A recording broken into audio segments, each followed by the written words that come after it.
Everybody, it's Dr. Karen. Wanted to pop in and answer a quick question that I saw in a Facebook group yesterday that resulted in a really interesting conversation. So the question was, if I am an SLP providing language therapy and I want to keep my therapy aligned with the curriculum, how do I do that, seeing as how the curriculum moves really fast? We've only got 30 minutes a week, and it's really hard to always be meeting with teachers. So I think it's a great question. And I know that I struggled with this personally when I was in the schools. And I found that it did get really hard, especially when there was always new units coming out, to always be keeping up with what was going on in the classroom. So a couple things that I wanted to say that can help really problem solve through this process. And the main thing is that we need to reframe what we think of when we think align with the curriculum. A lot of people think being aligned with the curriculum means I'm working on the same things and the same concepts and the same tasks and strategies that are being done in the classroom. And that's just not true. Our job as an SLP is to help our students access the curriculum. So that means that we want to give them the skills that they need in order to be able to perform better in the classroom. Now, think about this for a minute. A lot of times our students are working on things in the classroom, like they're required to follow directions, they're required to state the main idea, read passages, follow along with the entire class, process a lot of language skills at a time, write essays, all of those things. To do all of those things, they need the underlying vocabulary and sense of sentence structure so that their processing load isn't so high. And because of that, because they might have issues with that, it might be hard for them to process everything that's going on in the classroom. So if we just simply take a lot of those strategies that are being done in the classroom that weren't working in the classroom and then simply repeat that in therapy, we're simply doing more of what wasn't working. In order to help our students access the curriculum, we need to figure out the skills that they teach and reteach what's going on in the classroom. Is there a place for that in therapy some of the time? Sure, but you want to think of yourself as that missing link that is going to be providing them with those skills that are going to minimize that processing load, and as a result, help them be better able to participate in the classroom. So if what you are doing is going to improve their ability to do that, it doesn't matter if the content, if the strategies and tasks don't look exactly like what's going on in that classroom. One perfect example would be, actually, I'll share two examples that I see a lot that I did personally in my practice that also have caused some confusion with SLPs that I mentor. So one perfect example is figuring out which vocabulary to target. So obviously a lot of the time spent in language therapy, a good starting point for those kids who are struggling with academic language would be to start with words that are more in that tier 2 category. So words that occur frequently across units, not just in specific units, because working on those types of words and giving your students strategies to be able to learn new words that are also tier 2 words is going to make it more likely that they're going to be able to understand what's going on with tests and things like that.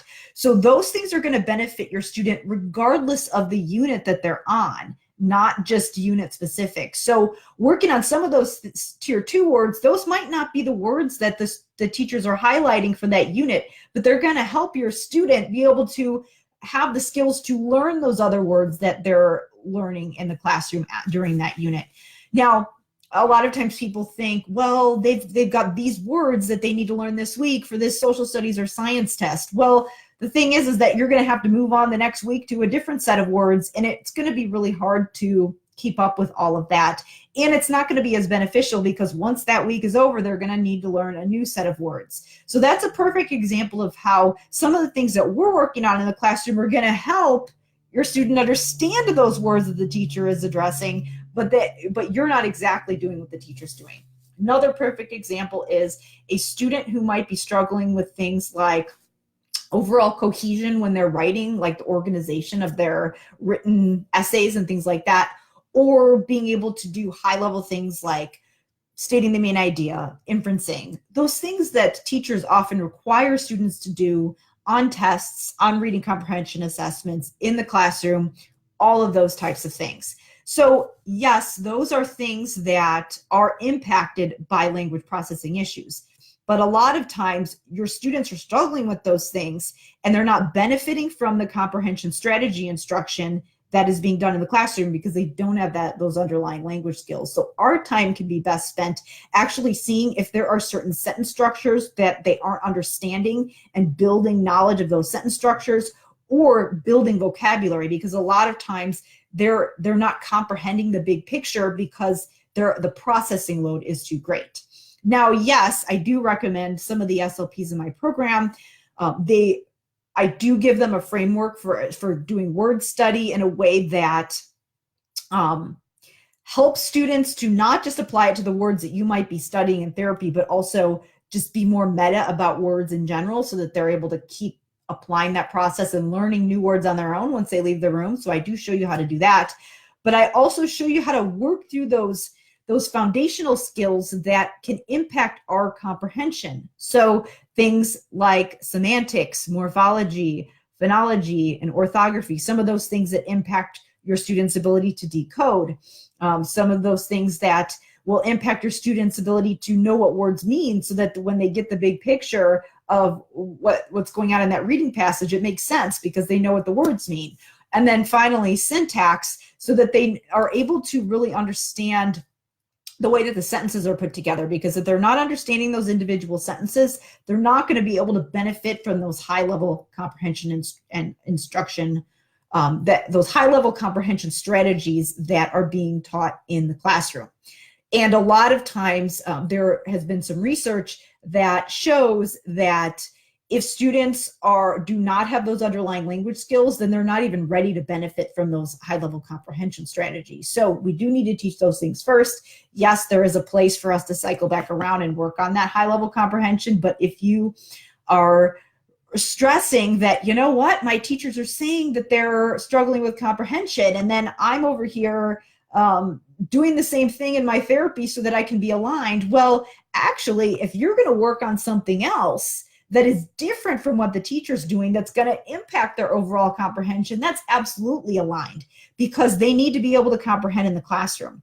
So that's what I mean when I say that we want to reframe what we think about, or our understanding of what it means to be curricularly aligned. If you are doing something that helps a student succeed in school, you are aligned with the curriculum, even if it doesn't exactly look like the content that's being taught in that unit. Honestly, it's really hard for any of those language skills that you're going to target, because the language has such an impact on the way that a student is able to perform in an academic setting. You can really make a case for why almost any of those language skills that you might be working on that have to do with vocabulary and comprehension, it's hard to make a case about why they wouldn't be aligned with the curriculum. So we don't need to stress about that. You don't need to be teaching exactly what the teachers are teaching in each unit. And there are skills that you can target in language that are going to be relevant and aligned for the entire year, so you don't have to stress about always keeping up with what's going on in the curriculum. Now, I will say that yes, it's absolutely important to be communicating with the teachers and know what's going on in the unit. It doesn't necessarily mean that you need to have as in-depth of knowledge on that particular topic as a teacher's going to have. I know for me, like I did not do well in social studies, and I don't remember historical facts very easily. So I'm not going to try to teach history and language therapy because I'm not going to be very good at it. The history teacher is going to do a way better job than me, but I can figure out how to teach those underlying language skills that are going to help the student be able to process that when they're in the classroom.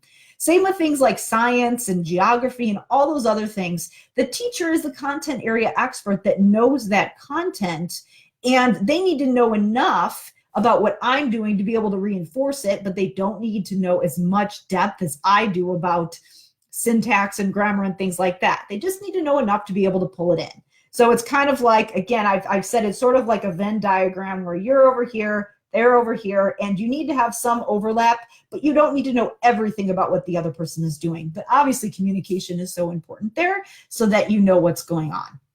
So that is how I recommend staying aligned with the curriculum and how we want to be thinking about that differently, because that's what's going to help our students to succeed in the classroom and help keep our therapy relevant to what's going on in the classroom. So let me know if you've got any questions about that. Feel free to comment below this video. And also, because I do get a lot of questions about how to work up that hierarchy with language therapy, because again, like I've said, there are times when for certain students, we want to utilize some kind of a framework for working on those foundational skills that maybe the teacher's doing them a little bit in the classroom, but not in as much depth as what our students need that are on our caseload. But then there comes a time where we've been working on these things for a while and we feel like, okay, I need to start pulling in some of those things that are being done in the classroom and maybe even get into the classroom. So we want to think of our language therapy as a continuum, where it's not like we only do inclusion 100% of the time, and it's not we only do structure, drill, pull out kinds of things 100% of the time. If you're on either side of these continuums and you're only doing one or the other, obviously your students aren't going to be able to generalize, but we also want to be able to work through a hierarchy and have this continuum of services so we can gradually work our students up, just like we do with special education services, where we offer a continuum of services to make our students more independent. So with language therapy, a lot of times we don't necessarily get a framework and really get a lot of direction on how to do that. And a lot of times we might get administrators or experts or whatever that are kind of stuck on, this is my one technique that I use, or this is my one service delivery model that I use for everybody. And honestly, that's not going to serve your students. You want to think about least restrictive environment for that individual student. So that means if you're saying, I only do inclusion, well, that's not going to be least restrictive for all students. Sometimes they might need a pull-out model. And if you're saying, I only am going to do pull-out for all of my students, some of them are going to need more of an inclusive model. So you want to be able to tailor that to where your students are.